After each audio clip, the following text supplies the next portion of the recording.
Shalom, selamat pagi. Selamat datang di Renungan Harian Toraya, Kamis, 9 November 2023. Sebelum kita masuk di Renungan Harian Toraya, mari kita berdoa. Bapa, terima kasih Tuhan, kami mengucap syukur pagi ini luar biasa. Hari ini, udara yang segar, napas yang lega. Diberkatilah kami Tuhan Yesus. Hari ini kami akan baca firman-Mu.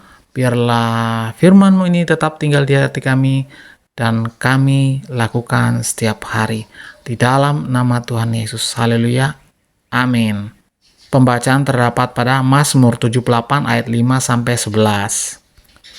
Mazmur 78 ayat 11. Mereka melupakan pekerjaan-pekerjaannya dan perbuatannya yang ajaib yang telah diperlihatkannya kepada mereka. Amin firman Tuhan. Tema hari ini adalah beritahukan kepada setiap keturunan.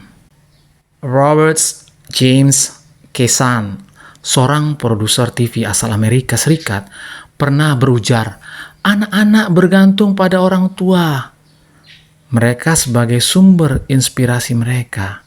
Setiap kata, gerakan, dan tindakan memiliki dampak.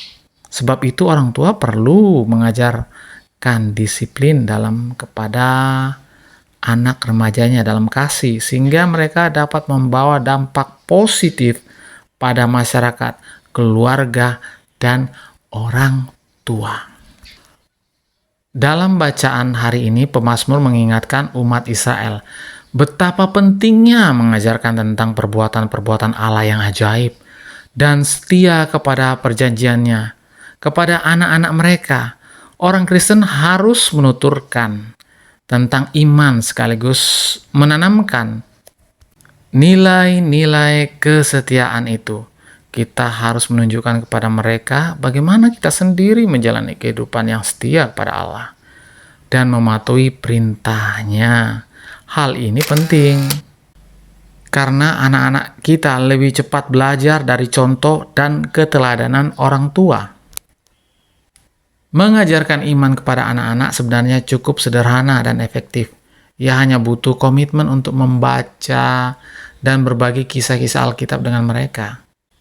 Berdoa bersama sekaligus mengajarkan mereka cara berdoa.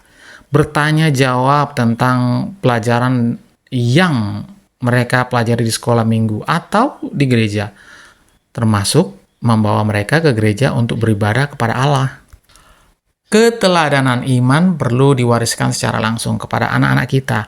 Hal ini adalah dalam bentuk konkret penginjilan yang dapat membantu mereka menjadi orang yang setia kepadanya di masa depan.